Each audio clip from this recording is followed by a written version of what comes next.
to the flag of the United States of America, and to the republic for which it stands, one nation, under God, indivisible, with liberty and justice for all.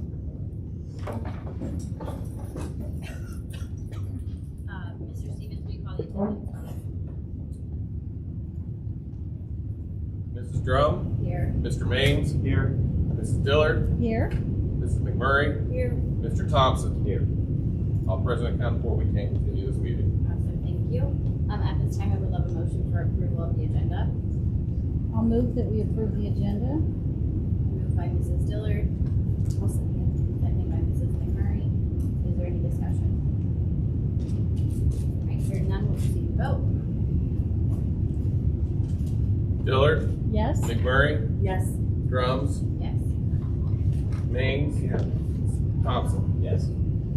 Motion passes. Agenda is approved. First item on our agenda is curriculum discussion. We have presenters and information today presented by Mrs. Dawn Scott, Director of Curriculum and Instruction, Mrs. Katie Weaver, our Tipp High School Principal, and Mr. Alston Halsey, our Tipp Middle School Principal. Am I missing anyone else? All right, thanks guys. Whenever you're ready. Our major, and good evening. I would say our major change and focus this year in both middle and high school is increasing our electives. That was pretty much with all of the conversation with our teaching staff in 6 through 12. It was trying to increase opportunity for our students and electives, especially for students not in the CCP or the AP routes. So you'll see that. I know you guys have the new courses printed, but that's really highlighted. Some of the courses starting at the high school that we're really excited about are cybersecurity. We have a new course in our IT program. Obviously, with the growing importance of that sector in our country and in the world, we're excited to offer that. Mrs. Staub has done a lot of work on that class to develop that course for next year and is working with a lot of local school districts who are already offering that class to make sure that's up and running. And hopefully we're starting next year with one course, but hoping to grow that program. So that's an exciting element in our IT program. Other things, music program, we're trying to offer a keyboarding lab. Mrs. Weaver is very knowledgeable about music as a former music major, and so one of the things that students need when they move on into college and are studying music is knowledge of the piano skills and how to play. So we're going to offer that course as part of our performing arts program that we're excited about. Other ones in our English area, English electives, the ethics and applications of AI, artificial intelligence. We're going to try to share more with students about that growing field. I know we don't know everything, but we want to look at that, look at AI not just in education, but in other sectors and how different people are using that technology and in the way, with large language models, how we're gathering information and the different systems out there. We know that's a dynamic field, but we're trying to offer that to our students as well. In our English electives, contemporary journalism with a focus on modern media and podcasting. So we're excited about that one. I would say the other major thing at the high school level is a redesign of our business courses. So we did spend some time with students asking about areas of interest in our business program, and it hasn't had a redesign in a while. So the two areas of focus in our new program of studies are in finance and marketing. So two fields that students are very interested in. We're offering now 6 courses so they can really delve into 3 in finance, 3 in marketing. So 2 specific fields. We have an excellent business teacher, Mr. Gore, who's very excited to kind of lift that program off the ground and really offer 2 areas that our students have shown interest in. So that's finance and marketing. And then at our middle school level, one of the classes I want to highlight, and then I'll toss it to Austin, is, we've talked about this a couple of years, is offering science fair called Science Research and Presentation in our school day. So one of the things, especially when the students get into the middle grades in middle school, they don't have time to do all of their science fair work outside of school and attend club after school. So we're now making it a class. Many teachers in our middle school can actually teach the class, which is great, but we're offering the project-based learning for the science fair now as an elective as part of our school day. So we're excited about that. We think our numbers will increase. It's a great program. Many of our students have wanted to do science fair, but they're busy, with other extracurriculars. So this offers them a way to do science fair during the school day and do their project, and then all of the research and paperwork that comes with that as well. So that's one of the that I'm going to highlight. I'm going to turn it over to Mr. Halsey, who is going to talk more about career exploration, another new course in the middle school. So middle school is a great time for exploratory things. It's one of the highlights of that age group.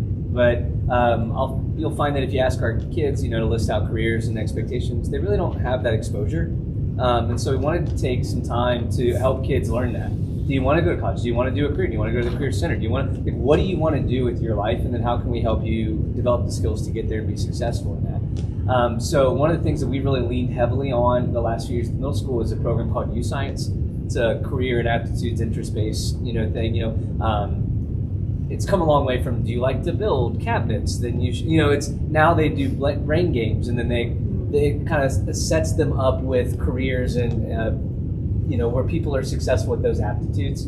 And we've started to really categorize kids into where their brain says that they might be successful, as well as where their interests lie, and then start to do more targeted approaches for certain field trips or inviting other people in to the building, with the whole mindset of setting them up with knowledge so that when they start to get into that high school realm, they can really start specializing in what they want to do and making a more concrete plan as to where they want to go. So this will help them perform that aptitudes, exposure to various career fields and opportunities, so that when they get to that point in their life where they need to start making some of those decisions or honing in on it, they just are better equipped to jump into those aspects of life. Austin also did a really good job this year. He's in year 2 and really streamlined our course of study. There was some overlap with some of the STEM courses, so we redesigned. It was needed. We redesigned. We're in math curriculum year 2, so we've been able to talk to our STEM teachers. So STEAM and STEM has been integrated, called Innovation Lab. So you'll notice some name changes. So it's combining kind of some overlapping curriculum that we started to notice over the years, which can happen. But now we're integrating those into one class.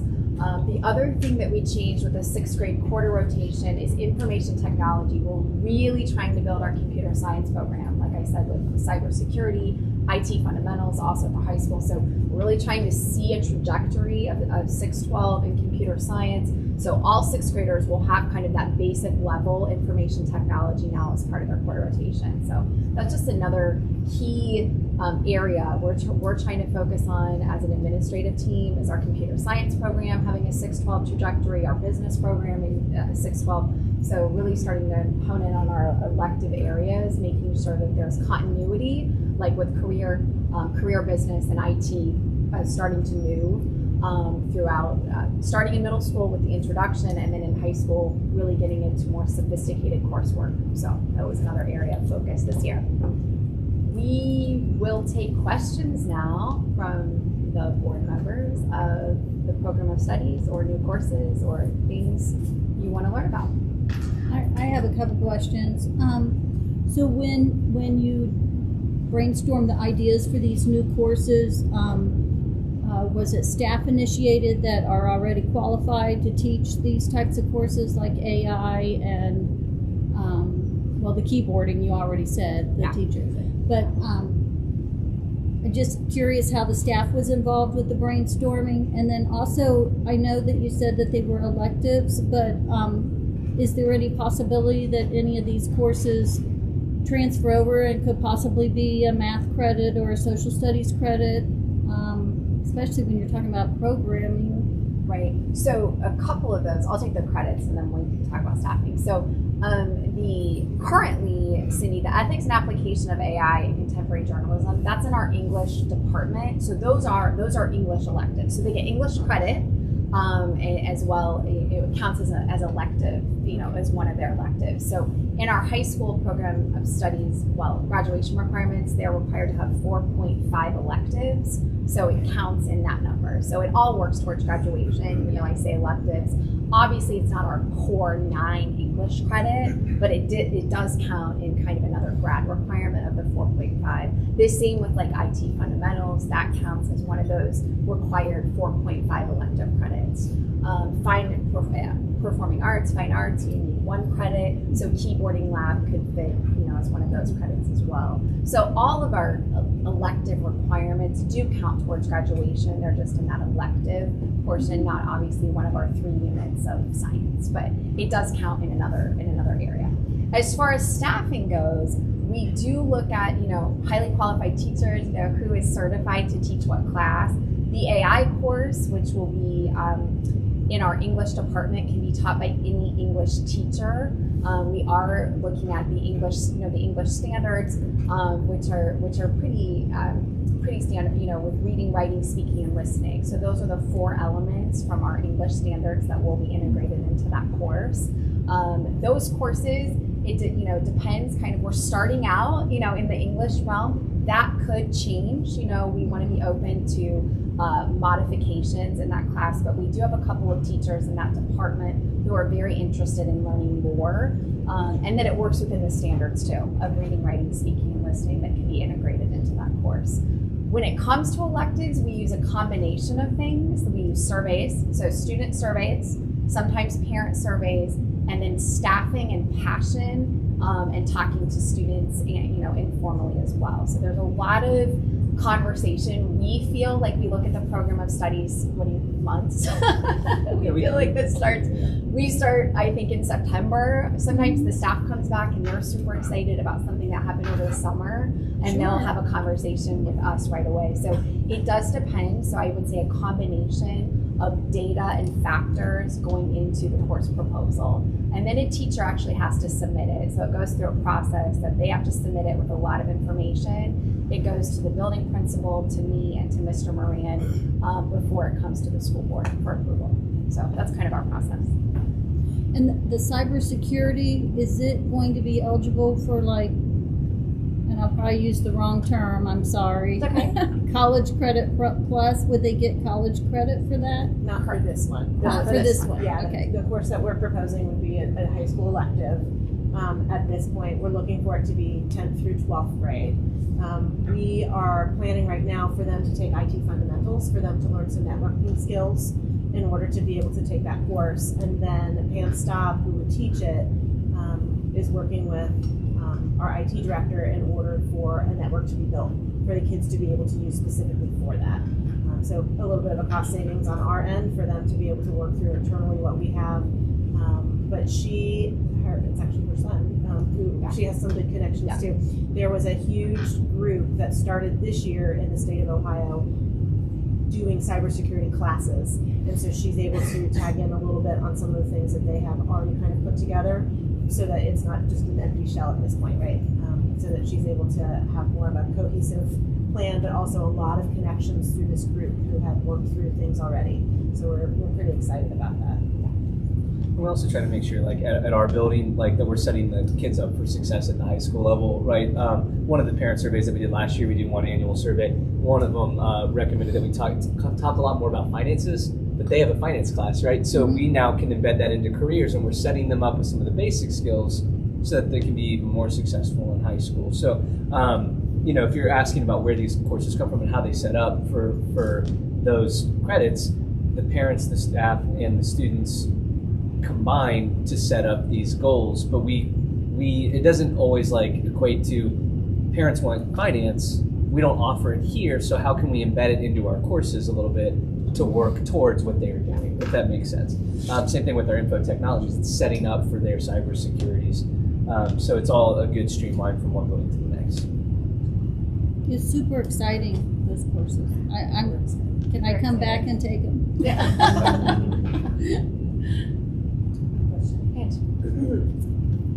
In my work in workforce development with Jobs Ohio and the Governor's Office of Workforce Transformation, I know that all of those are incredibly necessary in this area. So that's amazing, and I commend you for bringing those down further to let the students have more exposure to those subjects and topics as they are planning out their trajectory after high school graduation. I do have a couple of questions. I know last year we approved the foreign language option for 8th grade as well as the apprenticeship for the high school. And just as someone who loves data collected after something has run for a year, have you had a chance to do some informal data collection with the students and the teachers regarding those opportunities that we approved last year? I know that they're on again for next year, but making sure,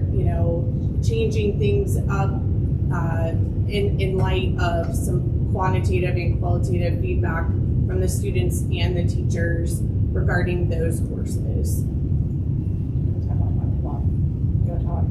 I absolutely can. I mean, we've had big success with it. I mean, the biggest hiccup is sharing staff, but I mean, that's something that any initiative is going to have some barriers to try to work to maximize, your efficiency. The kids have come in; they've always been promoting it. Obviously, they've been successful. Obviously, we know who's doing well and who's not. We know grades, and it seems like the kids are being successful. They've enjoyed it.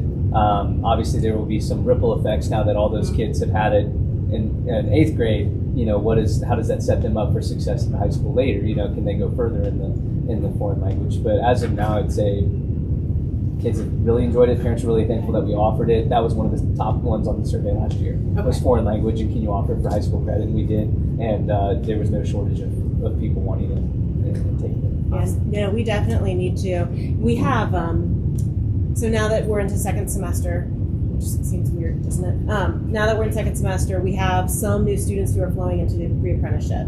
So once we get a little bit farther in, I think is probably the time now that new students are coming in for this semester for us to have more students, like as a total number for who are participating in the apprenticeship stuff, for us to be able to get a little bit of feedback. They've each taken a really different path. I mean, some people are doing kind of a mix between like a hybrid. Some have few online courses, some are in CCP, some are in the classes on campus. So it's interesting how different they are. So it's a small number of students off the top of my head. I can't even remember exactly how many are in there, but it will be very interesting to get their feedback because each one is very different in the way that they have approached that pre-apprenticeship program. From the jobs that they're doing, the hours they're working, it's really different. So I will be very curious. I meet every Thursday with the counselors. And so this has been a big conversation that we've had over the last couple of weeks is like, how are we navigating that? What's it going to look like next year? So then now's the time for us to start forming that feedback to figure out where do we head from here. I just think it's important as we look to add, which, I printed off and read through everything. Mm-hmm. But as we add, we also go back and look at what we continue to add to make sure definitely sharing of staff, trajectory of where they go, maybe the potential to have to add a 5th year of a foreign language at that tail end, and thinking of those things. And I guess the other question I have, in light of, what we went through last year with moving around of staff and things, just hypothetically, how, do you anticipate that these classes are full and they're able to be run? Is there a number that we're looking at to run a class, and the potential to hire a staff member? Or, I'm just curious about those logistics and your thoughts. At our district level, we always say, we kind of run the average. We say average. The average is 25 at the 612. That's usually the state benchmark as well. There are extenuating circumstances, and we look at many things when we run a class. Is it the first time the class is being offered, right? Like, is it something we're trying to start? So you take that into account. Is it an AP class? Is it a CCP class? Staffing, a lot of things. But that's the general number of something we look at to run a class. Would we run a class at 21? Yes. So I mean, there are factors. Right. One of them is like with the keyboarding with the piano lab. We're only going to be able to house about 15 students. Right. So that's what when we have potentially been awarded some grants if the course does move forward. And so with those grants, the building will supplant with some money as well. And so we would be able to purchase enough where we could have about 15 students in the course. And so that might max out. The kids are kind of excited about this. Yeah. It does depend on where it falls to with, like, hopefully it doesn't overlap with like band. So Right. that's the other thing that we have to Right. navigate. We're choir, it's the choir teacher, so they kind of win. But so once that schedule runs, then that will let us know too, is this something that is a viable option? But that's number-wise, that's what we're looking at for keyboarding, whereas for Pam's class for cybersecurity, she has 24 computers in her room Right. in order to be able to use. So we're limited on that standpoint from having the equipment to be able to work through with that. My hope would be that we'd be as full as possible. With English, we believe that we have enough classes that we would potentially be able to push some together in sections that we would be able to pull Brenda, Okay. who would be teaching the course. She's the one who proposed the Okay. courses for the AI. She's the one who has started doing some of the training for the AI. And so we believe that we would be able to Okay. navigate within our realm Okay. for English. The program that is growing is foreign language. I mean, we had almost 90 students take foreign language. Yeah. Sorry, Mr. Wayne. So it's going to be two things: other the number of students, Right. and is there teachers have space Correct. Yes. Yeah. to teach it too. Yeah. It's a Right. two-pronged piece, and that's why getting this, getting out to the kids to see Yeah. because then in terms of okay, we tried to get a halftime Right. foreign language, Yeah. world language teacher last year. Right. It didn't work out. We were able to, ideally, we were able to still offer that in a different way without adding staff because we couldn't find it. We may figure out, well, we might need a full-time. So how do we get that out there? Same thing with any of the cybersecurity on the table. What are the slots that we have that we know we got to fill? What else can we do? Is there somebody that's certified that can do it? And scheduling, I mean, kind of the way it works, you all obviously get the program of studies tonight. If approved, scheduling happens already in the next couple of weeks. So we just had meetings today with staff, so the Yeah. scheduling happens pretty soon. I said one last thing. I love the Miami Valley Career Technology Center, but oftentimes, those programs are very competitive, and I know that they have waiting lists for a lot of them, including a lot of the computer programs and the cybersecurity. And for some reason, we have students who choose not to go to the CTC for some reason or another. I have said for years, ever since I taught here, that I think it's wonderful that we are offering those courses, those courses here in-house, so that students stay on our campus and here having a chance to take those classes. Oftentimes, if they're here, then they'll take other courses and they're here in that building. So I think it's great. I just have one more question, and you kind of already answered it, but I know you mentioned like last year foreign language has been very popular, the theater's been very popular, all those things are very popular. Is there still a limited number of slots that we're putting kids in for like next year when we start doing scheduling? Are we still looking at like around the same numbers? For those two programs, Yes. Amber specifically? Yeah, those. So I can address theater a little bit. Yeah. So one of the things I'm going to do for theater, we are actually going to move our courses from year-long to semester. Okay. And that way we're hoping to get as many, there's a lot of students who Yeah. want to take those courses. Yeah. Film, stagecraft, and so we are hoping by allowing them to take it by semester, we'd be able to get more students into the theater program to be able to run through. They have a really nice time, they really enjoy it. So that's our hope, to be able to allow them to do that, but also then opening up, instead of having it a year long, if they want to do this and they want to add in a cybersecurity, can we then get them into more of the electives by having it be half year instead of full year? Yeah, because I saw you added an extra one for the middle school. Yeah, middle school was so popular. Yeah, ours was it was booming, and we were thinking, what do you do next year when those kids have already had it? Yeah. The original idea was maybe we do like a prerequisite for the second, and I said I didn't like that. I want all kids to be able to take this at any time, interchangeable. And so we kind of developed one is like the art of acting, right, and the other one is like everything else that goes with it, the costumes, the stage, all that jazz. And so now kids can jump in. It doesn't matter if they've had one or the other. They can have a full year of various theater, as well as the kids from last year this year that already did it. They now have another opportunity there. So, I'm sure you'll hear this from Mr. Moran too. But we want to staff and we want to schedule to the desires of the kids. Right? If you want to take it, we want to give you the opportunity to take it and learn the skills that you're passionate about. So, if I have to, we'll get as creative as needs be to get the kids into classes that they want to take. That's our ultimate goal. Awesome. Thank you. Anybody else?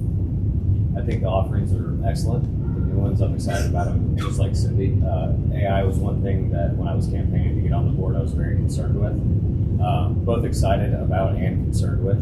It's kind of a two-edged sword right now as we're discovering what it's capable of and all of its possibilities. So very excited to know you guys are offering something in that regard. And then also the finance. I think the earlier you can get that started in the middle school and continue that on. It's such forward-thinking stuff that you guys are proposing, so I appreciate that about the offerings this year. Any other discussion? Thank you. Thank you. All right. Thank you guys so much for coming and presenting. We appreciate it. Okay. Our next discussion item is board meeting location and recording for meetings.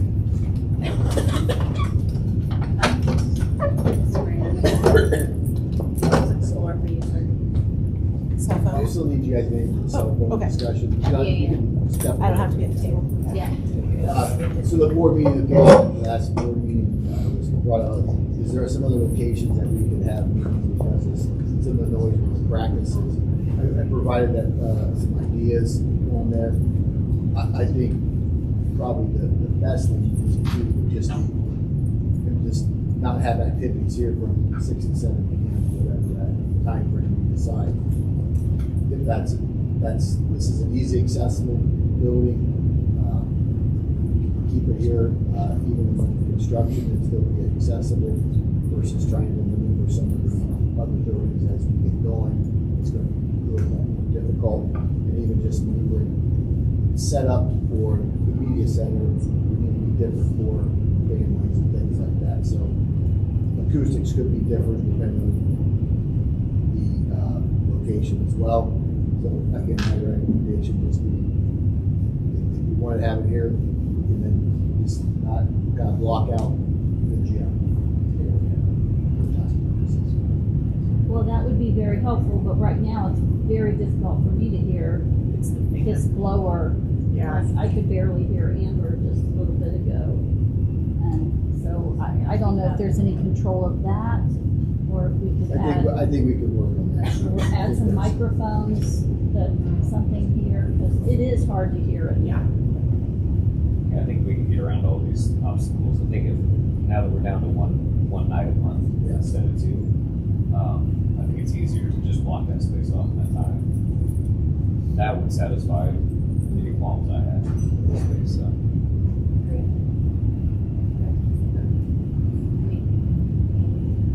Yeah, I think if we can control the blower and maybe just have it if it's like if we have extra time between the work session and the regular meeting to circulate the air again. But I think the blower, the control of people in the gym, and definitely microphones. I know that. Can you hear me, Tyler? What's that? And I have a pretty loud voice, so yeah. Sounds good. So I like that idea of just blocking off time. Okay. Next discussion item is the cell phone policy. Is there any questions about, is there any questions about the document I sent to everybody, the data that we asked about, the video? Yeah. Oh. No questions. No, I think it reinforced the idea that it's unnecessary from the data that we saw. As long as the recording is still available and posted the following day or shortly thereafter, I don't problem with it.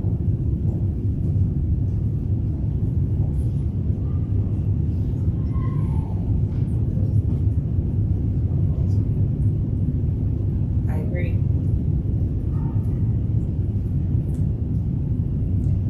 I really have mixed feelings about whether to just go to recordings or continue with live. So I did look at the data. I thought, Thomas, it was a great aggregate data and summary and the findings of the data, the analysis. I loved looking at it, so that was very helpful. But I just kind of have mixed feelings about that. I think that there is some value to having the board meetings broadcast live for those that are watching, and we want to engage as many community members as we can, although they can't respond, not like at church. When you watch church online, I can type a message, but we can't do that here. But so I still have mixed feelings about that, and I just want to be completely honest about it.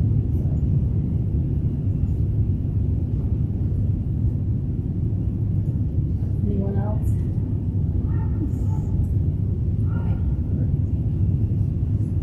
So, okay, now cell phone policy. I reshared the cell phone drafts that were done, and just wanted to get your thoughts with Ms. Weaver and Mr. Halsey here.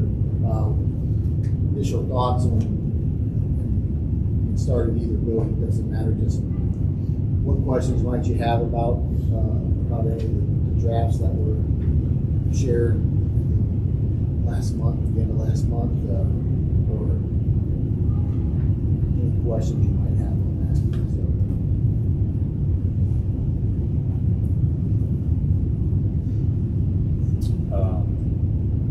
Completely agree with the middle school policy. I'm glad that it's being proposed that any use of devices is off limits up through grade 8. I think that's smart. I think the research and data bears out that that's a good move on our part.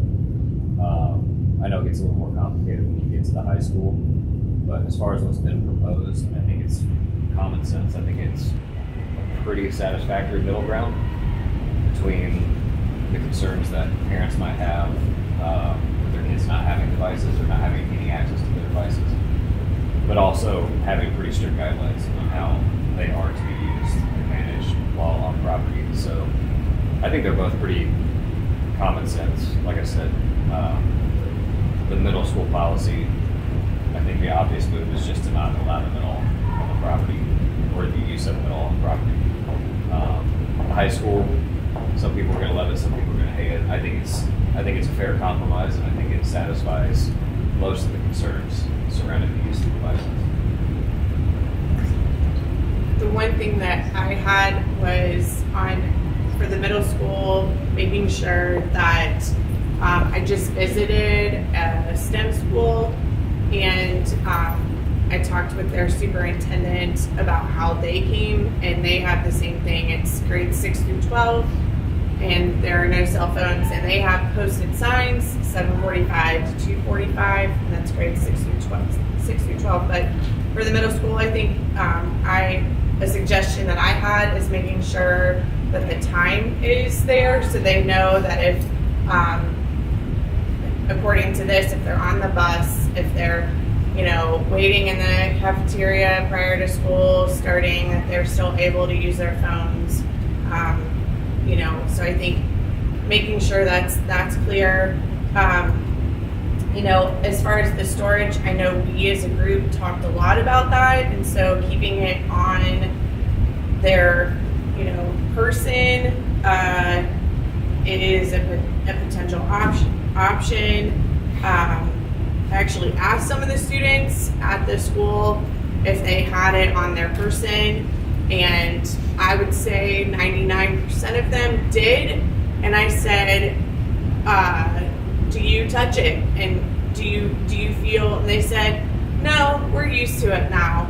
And so it was really interesting to have a conversation. Again, grades 6 through 12, I asked them informally when I was spending time there, how they were responding to it.